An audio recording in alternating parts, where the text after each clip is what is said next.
얼마 전 뉴스를 보니까 한국은 요즘 축제가 참 많더라고요. 여의도에 가면 봄꽃 축제가 4월 10일까지 한창이랍니다. 또 진해에 가면 군항제가 있고요. 또 석촌호수에는 벚꽃 축제가 있습니다. 이런저런 축제로 사람들이 인산인해를 이룬다, 몇만 명이 모였다, 이런 뉴스가 나오는 걸 보았습니다. 여러분, 세계 3대 축제가 뭔지 아십니까? 저는 아직 구경도 못 해봤는데요. 그 중에 하나는 일본의 삿포로 눈축제랍니다. 삿포로에서 눈으로 아름답게 이것저것 만들어 놓고 그것을 감상하며 즐기는 그런 축제가 있고요. 독일의 옥토버 페스티벌이랍니다. 뮌헨에서 이루어지는 이 페스티벌은 맥주 축제예요. 수많은 사람들이 와서 함께 맥주 먹고 즐기는 그런 축제랍니다. 그런데 세 번째, 이 3대 축제 가운데 가장 유명하고 가장 큰 규모의 축제는 브라질의 리오 카니발이라고 합니다. 바로 이 시기 근방에 하는 그러한 축제인데요. 이 리오 카니발, 실제적인 카니발 기간은 5일입니다.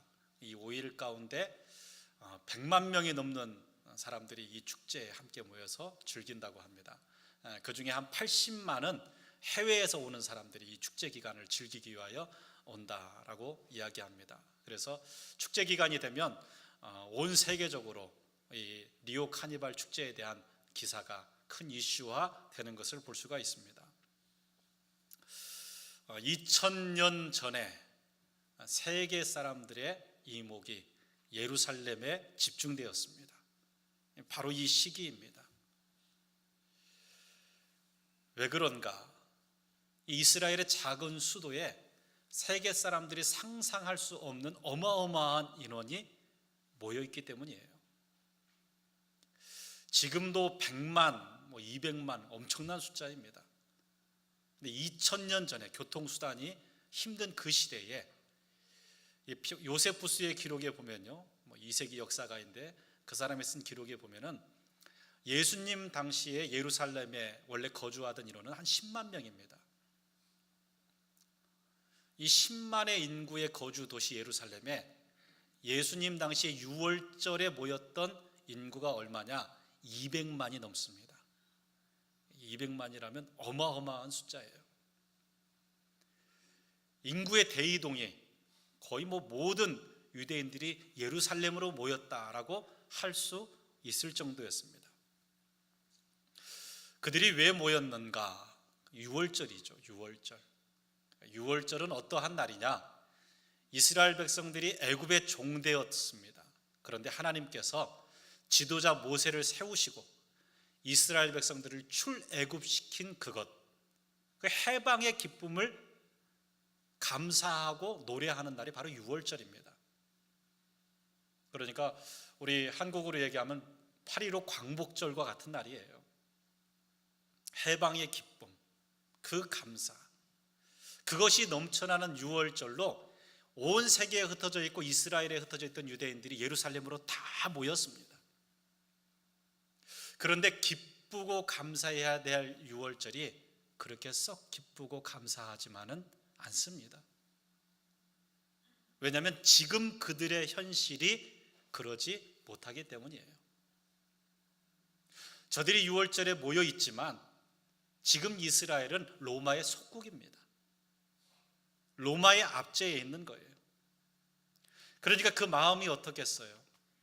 소망이 있죠. 하나님, 예전에 애굽 땅에 있던 그 이스라엘 백성들을 모세를 통하여 구원하신 것처럼 오늘 지금 이 순간에도 그런 출애굽의 역사, 이 로마의 압박에서 우리를 구원하는 역사가 나타나기를 바랍니다. 그때에 모세라는 훌륭한 지도자를 세우셔서 그 일을 이루셨다면 오늘날에도 하나님께서 우리를 구원할 메시아를 좀 보내주셔서 좀 그와 같은 역사를 이루어주면 좋겠습니다 하는 그 마음이 간절한 거예요. 그러한 마음이 이신전심으로 200만이 모여있는 그 모습을 한번 생각해 보십시오. 근데 특별히 저들의 마음을 하나로 모을 수 있는 사람과 사건이 이스라엘 가운데 시작된 거죠. 바로 예수라는 이름의 사람입니다. 3년 전부터 시작된 그의 사역 가운데 놀라운 일들이 일어납니다. 눈먼 자가 보고, 소경이 듣고, 귀신이 쫓겨나가고, 문둥병자가 치유되고, 바람과 바다, 풍랑이 잔잔하게 되고, 놀라운 역사들이 일어나는 거예요. 그의 말씀은 권세 있었습니다. 그래서 수많은 사람들이 이 예수라는 사람을 쫓았습니다. 그래, 이제 시간이 된 거 아니냐, 이제 우리가 정치적으로 해방될 그 시간이 된 거 아니냐라는 기대감으로 예수님을 쫓았습니다. 더욱이 그분이 행한 특별한 사건이 있었죠. 벳세다 광야에서 예수님을 따르던 5천 명의 무리, 남자만 5천 명입니다. 여자와 아이들을 합치면 대략 15,000명 이상이 됐을 겁니다. 저들이 저녁이 되어 배가 고픈데 아무것도 먹을 수 없었습니다.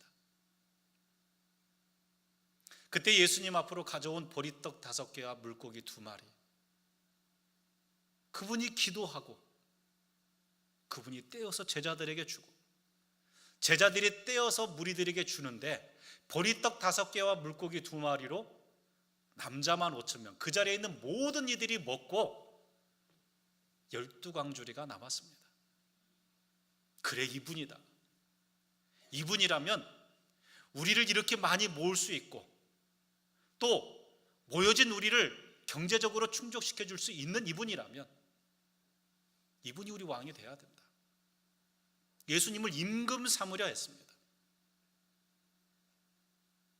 그런데 그분께서는 그분을 임금 삼으려는 그들을 외면하시고 피하셨습니다. 그런데 이 6월절에 그분이 나타나신 거예요. 자기를 숨기지 않고 나타나신 거예요. 특별한 사건과 함께 나타나신 거예요. 특별한 사건이라는 것은 무엇이냐면 이 6월절 전에 예수님이 행하신 나사로를 살리신 사건을 말합니다. 분명히 죽은 나사로가 무덤에 들어가서 시체가 되어 썩을 그 나사로가 예수님의 말씀에 나온 거예요. 요한복음에 보면요, 예수님께서 지금 예루살렘 입성하실 때에 큰 무리가 길가에 있었다라고 얘기해요. 앞에서 오고 뒤에서 따르는 무리가 한데 어우러졌다라고 얘기합니다. 예루살렘 성에 와서 나사로가 살았다는 얘기를 듣고 벳세다로 나사로를 보러 내려가는 무리와 벳세다에서 나사로를 보고 예수님과 함께 올라가는 무리가 한데 어우러진 거예요. 엄청난 무리가 그 길 가운데 마주친 겁니다. 서로 모여있는 그 무리들을 바라보면서 놀랐을 거예요. 야, 이거 뭔가 일이 일어나지 않겠냐? 뭔가 되지 않겠냐? 그런데 그 가운데 제자들의 심장을 요동치게 만드는 말씀 한마디를 예수님 던지세요. 가서 나귀를 가져와라. 나귀를 가져와라. 우리가 그냥 읽을 때는 예수님 타시려고 나귀 가져와라, 제자들이 가서 나귀를 갖고 왔는가 보다 하지만요, 가서 나귀를 가져와라 라는 말씀을 하실 때요, 제자들이 막 심장이 요동쳤습니다. 아, 이때구나. 왜요? 이스라엘 백성들이면 다 압니다. 구원을 갈망하는 그들이면 다 압니다. 그 구원을 해줄 메시아 왕이 오시면 어떻게 하시는 모습으로 예루살렘에 들어가실 것인가를 하나님 말씀을 통하여 들었기 때문입니다. 그게 스가랴 9장 9절입니다. 시온에 따라 크게 기뻐할지어다. 예루살렘에 따라 즐거이 부를지어다. 보라, 내 왕이 내게 임하시나니 그는 공의로우시며 구원을 베푸시며 겸손하여서 나귀를 타시나니 나귀의 작은 것 곧 나귀 새끼니라. 이스라엘 백성들이 다 아는 내용이에요. 그렇게 갈망하던 내용이에요. 우리를 구원할 왕이 나귀를 타시고 입성하신다. 근데 예수님이 나귀를 타고 입성하시겠다는 거예요. 예수님의 왕 되심을 선언하겠다는 거예요. 그래서 예수님께 나귀를 가져오고 제자들은 자기 옷을 벗어 나귀 위에 안장처럼 덮어놓습니다. 예수님이 나귀 타고 입성하실 때요, 그 수많은 무리들이 자기 겉옷을 벗어서 예수님 발 앞에 벗어놓습니다. 레드카펫 만드는 것처럼 벗어놓는 거예요. 무슨 의미냐? 나를 밟으소서, 나를 다스리소서라는 복종의 의미예요. 종려나무 가지를 흔듭니다. 이 종려가지는 승리를 상징합니다. 당신이 승리할 것을 믿는다는 거예요. 그러면서 목소리 터져라 외칩니다. 호산나, 다윗의 자손이요. 호산나라는 것은 우리를 구원해 달라는 거예요. 당신이 우리의 구원자라는 겁니다. 목이 터져라 호산나를 외치며 예수님께서 예루살렘으로 들어가십니다. 그런데 예수님이 그렇게 행복하지만은 않습니다. 누가복음 오늘 본문의 다음 절에 보면요, 예수님께서 성 가까이 오실 때에 우셨더라. 일이 앞으로 어떻게 이루어질 것을 예수님은 아셨기 때문이에요. 저들의 만족이 채워지지 않을 때 어떻게 돌변할 것인가, 그리고 저들의 죄로 이 예루살렘이 어떻게 멸망하게 될 것인가를 아셨기 때문이에요. 저들은 지금 예수님을 왕이라고 고백합니다. 그러나 그 왕은 어떤 왕이냐면 자기의 필요를 채워줄 수 있는 왕이어야 되는 거예요. 내 필요를 채워달라는 겁니다.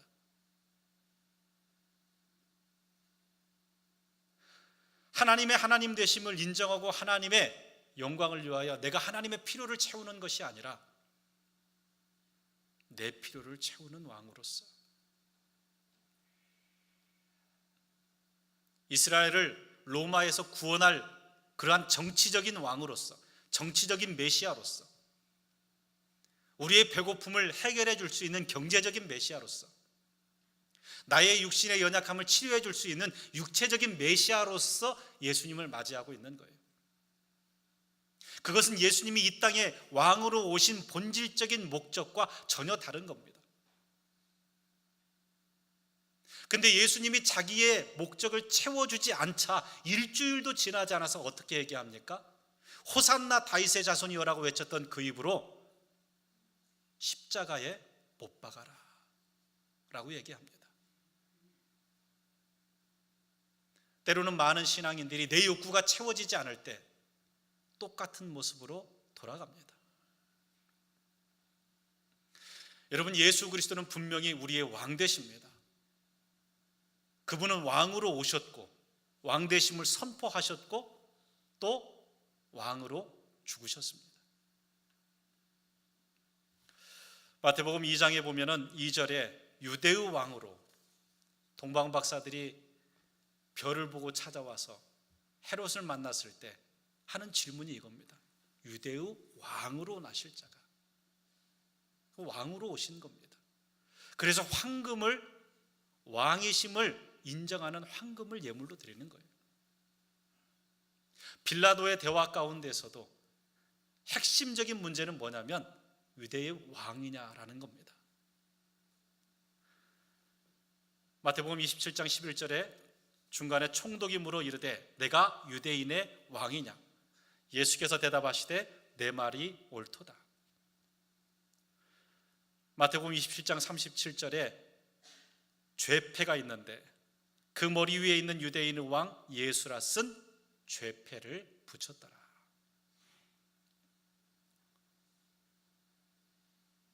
이스라엘 백성들은요, 저게 왜 왕이냐라는 거예요.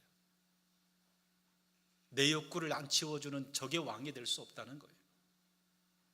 하나님이 보내신 예수 그리스도의 왕권과 백성들이 생각하는 왕의 개념이 달랐던 겁니다. 오늘도 수많은 사람들이 그 혼돈 속에 살아갑니다. 마치 내 필요를 채워주는 존재로 하나님을 믿습니다. 내 필요를 채워주는 존재로 예수를 인정합니다. 물론 우리 필요를, 정말 중요한 필요를 채우시죠. 그건 죄와 사망의 문제를 해결하시는 것이니까요. 그러나 그 깊은 곳까지 생각하지 않습니다. 오늘 나의 정치적인 문제를, 오늘 나의 경제적인 문제를, 오늘 나의 육체적인 문제를 해결해 줄 수 있냐 없냐의 전제로 주님을 생각하고, 그것이 되지 않을 때는 오늘도 주님을 십자가에 못 박습니다. 여러분, 예수님을 여러분의 왕으로 모셔야 됩니다. 어떠한 왕으로 모셔야 되는가?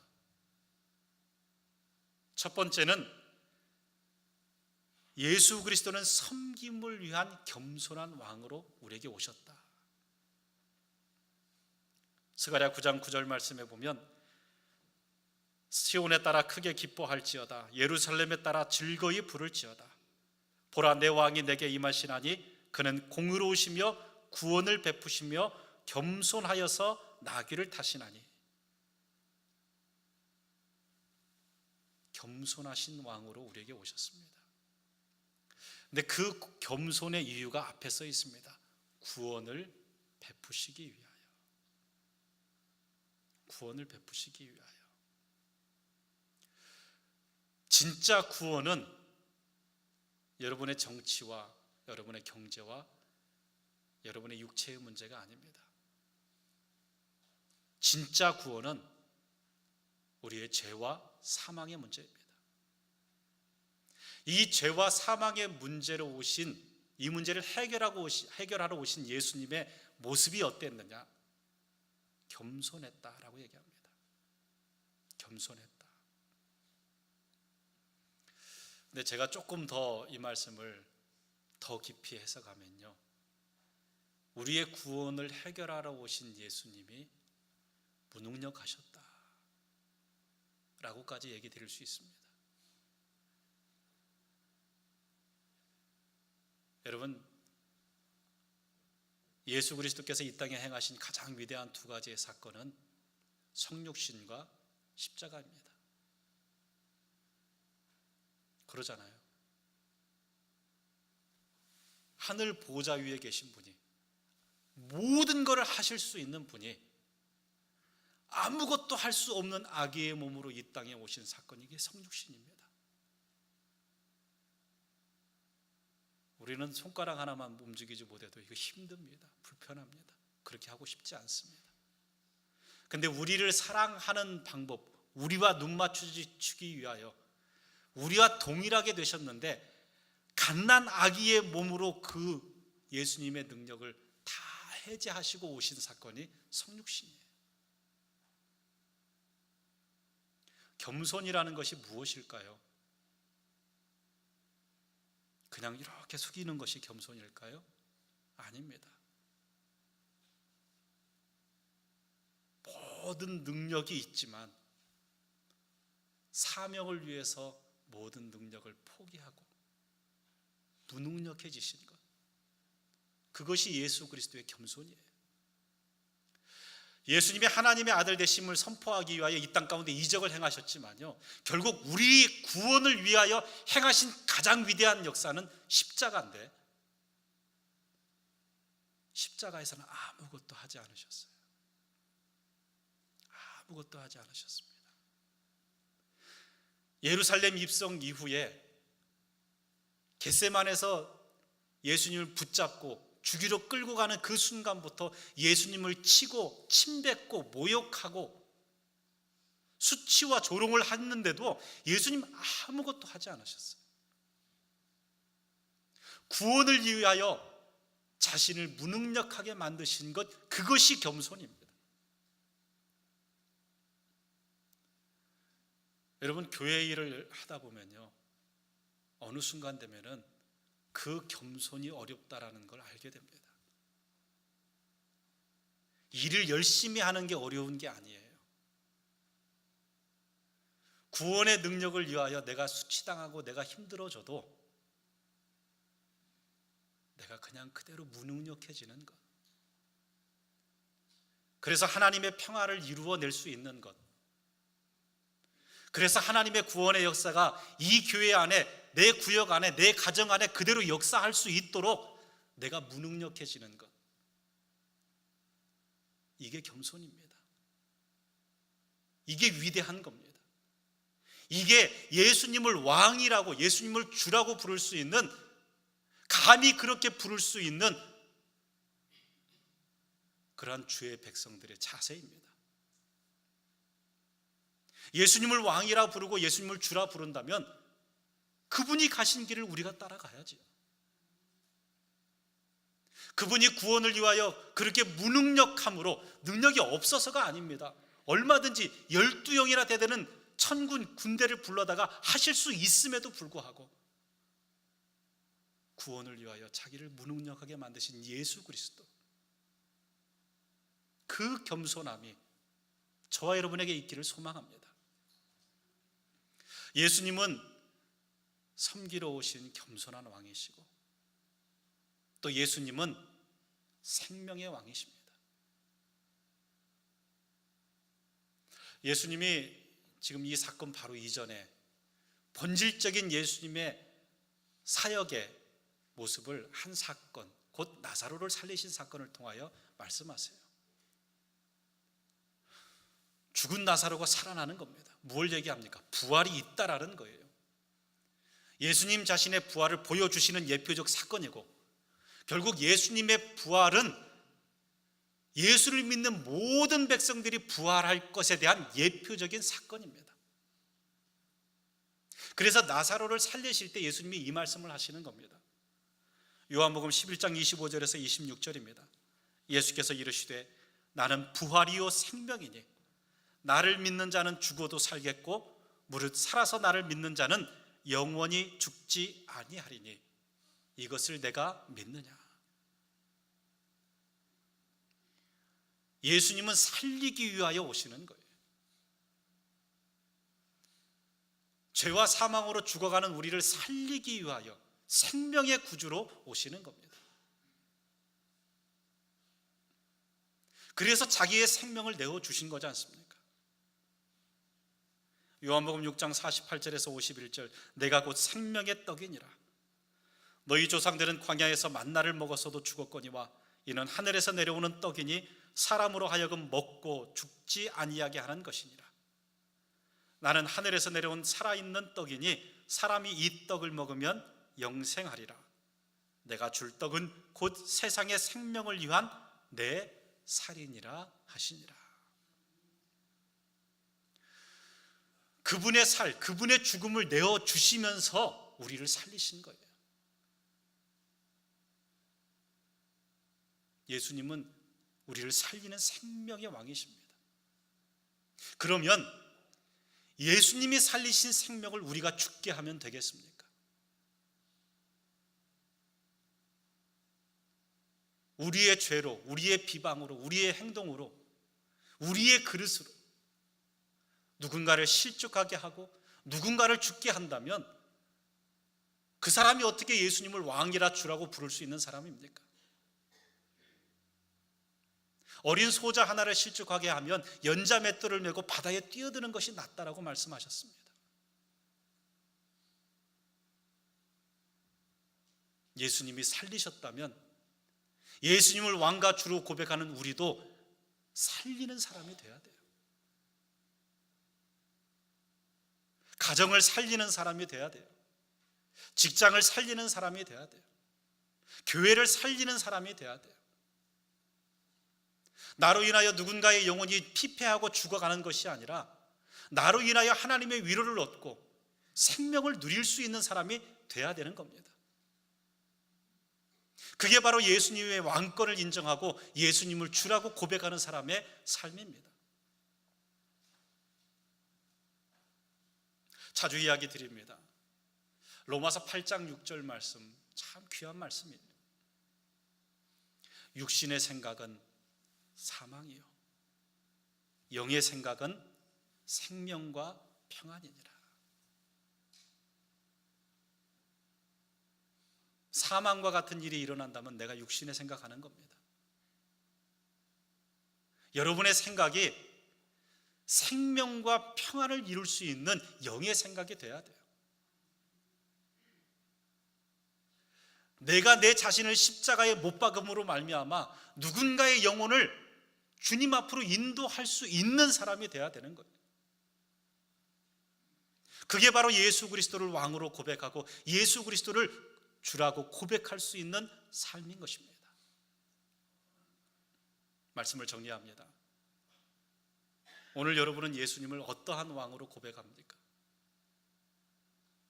그 당시 예루살렘에 소리만 쳤던, 일주일도 지나지 않아 십자가를 외쳤던 것처럼 내 필요를 채워주는 사람으로서만 생각하십니까?